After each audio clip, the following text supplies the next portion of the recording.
Today is the 27th of November and it's time for yet another not particularly interesting, very vague and probably quite boring vlog. So I was going to do a particular subject this week, but as sometimes happens, I've decided to change the video I made on Sunday to one of these very vague vlogs because it just wasn't quite enough for a sort of shambolic shuffle on its own. So I went to the CLXXV Classic Car Club's bi-monthly gathering, which was on Sunday the 24th, and you'll see some interesting things there. But what had happened is that weather wasn't that good. It was very, very windy on that day, so I do apologise in advance for wind noise. And there'd been a gathering that morning at Caffeine and Machine, the Hut, which is near Petersfield, and a lot of people had been down to that. I didn't go to that because I didn't really fancy it, but a lot of the people who normally would have been there at CLXXV had been to Caffeine and Machine that morning, and they decided not to come to the main event at Shopping Centre at CLXXV. So we've only got like 8 to 9 minutes of footage. That's just not quite enough for me to make it like a standalone shambolic shuffle. So we'll put it in here, and I hope you very much enjoy it.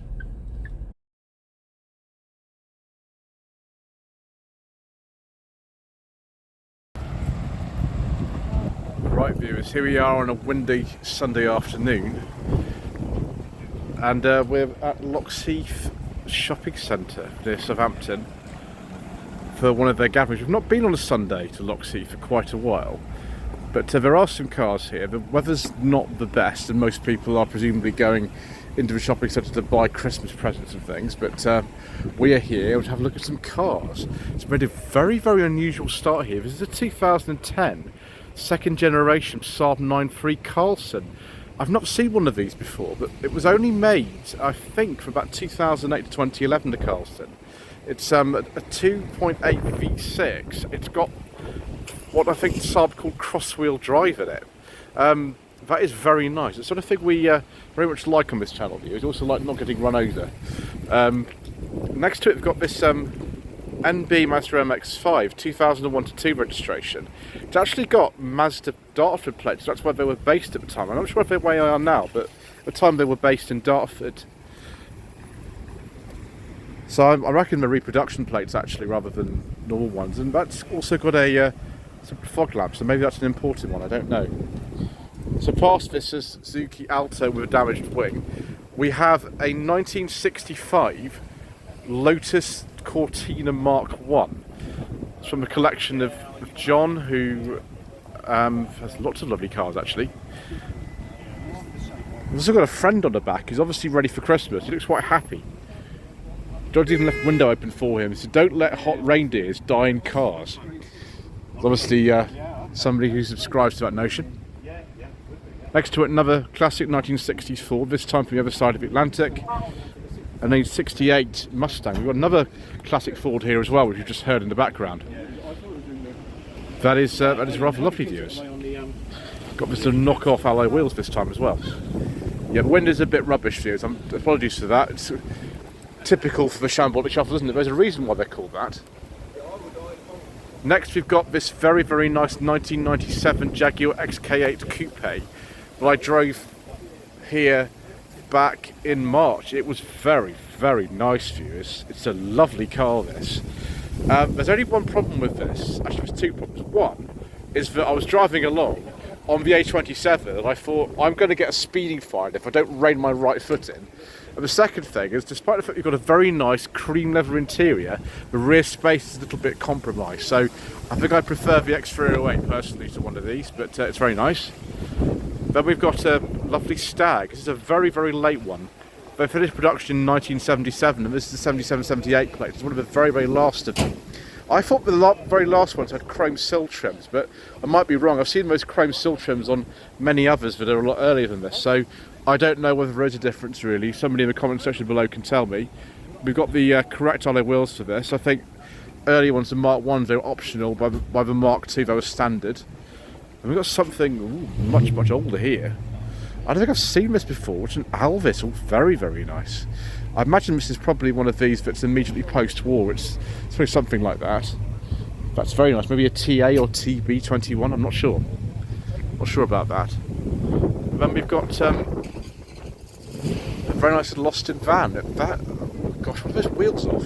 I think those wheels are off a midget or something from the early 70s. Obviously, it's a direct fit. I think that's an A35 van, but I'm not entirely sure, viewers. Someone can let me know in the comments section below.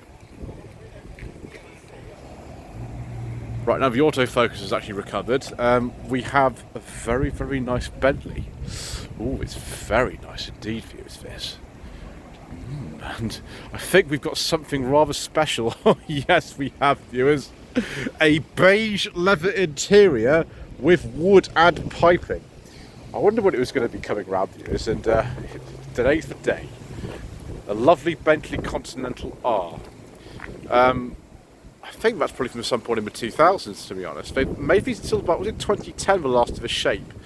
Can't remember. The rear lights do look very familiar. I think they're bespoke, actually, but they look sort of a bit like something else, but I'm not quite sure what. Anyway, that's very nice.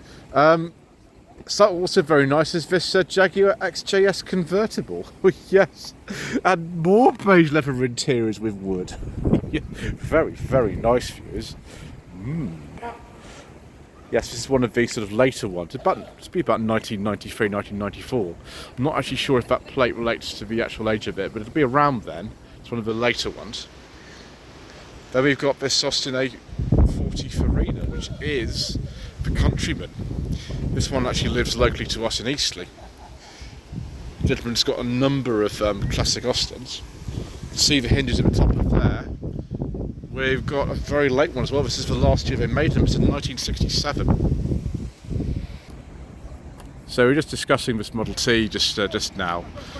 It's either a 14 or a 15. We're not entirely sure. But when your car is over 110 years old, or around 110 years old, then such differences aren't that important. I have been offered to go in this. It belongs to Jim, whose many, many, many cars we've had on the channel over the last year or so.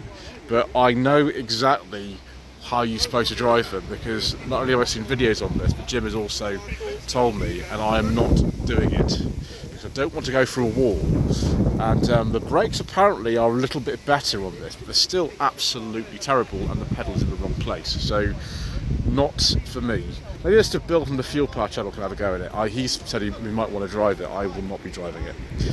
I don't know if I'll be driving this either. This is, I think, a 75, 76 Fleetwood, which just about fits in the parking space. It's in terms of width, but does not fit in it lengthways at all. On a day like today, when it's sort of relatively quiet here, it's not so much a problem. But when it gets packed, on like Boxing Day, then yes, I'm not sure what we're going to do about that exactly, but there we go. One thing I do like about coming to Heath is the fact that we've got lots of different things here. We've got things you might expect to see, but you've got other things you just don't expect. And we've got a lovely Healy. I think this is an early 3000. Is it a BJ7 or BJ8? I can't remember these. I can't remember now.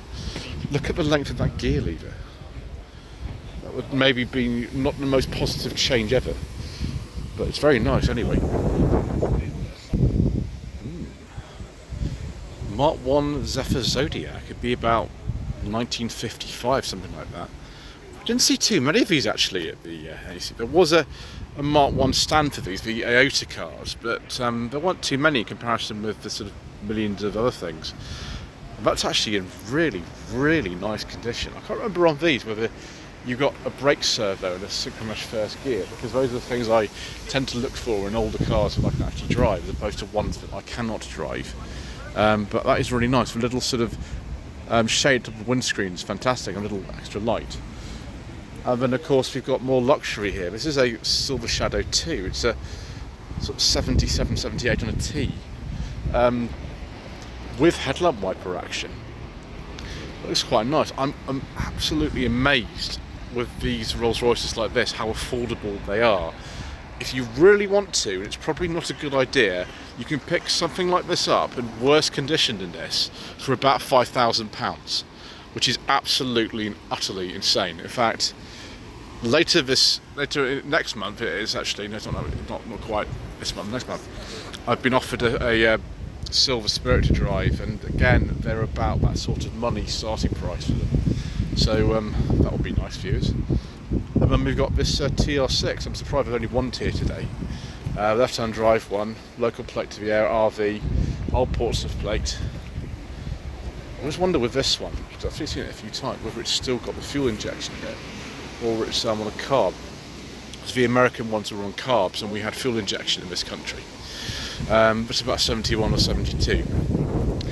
I think that's most of what's here. We'll just have a little look more around, and then we'll conclude. So I've just actually been talking to the owner of this car. It's actually a TA14, this car. It's a 1949, and it's not quite a beige leather interior, but it's got a very nice biscuit coloured one. So look at the size of the steering wheel, viewers. We haven't got power steering or anything in here. Chap said he spotted me doing some filming at NEC, which is likely because I did 22 half-hour parts when I was there. But this is a lot more affordable than a Mark II Escort. Rarity and age do not equal value.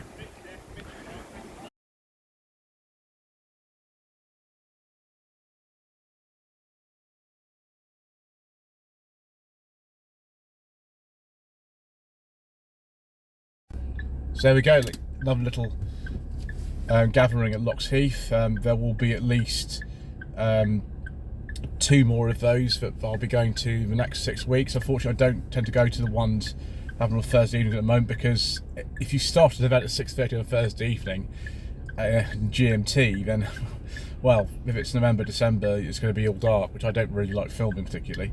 But there should be one on, I think, Boxing Day, and I think there's one on New Year's Day as well. So we'll go to those, and those should be fun. Anyway, thank you ever so much indeed once again for watching. Please don't forget to subscribe to the channel, like this video and comment below, and we shall see you again soon for more, well, not particularly interesting and very amusing.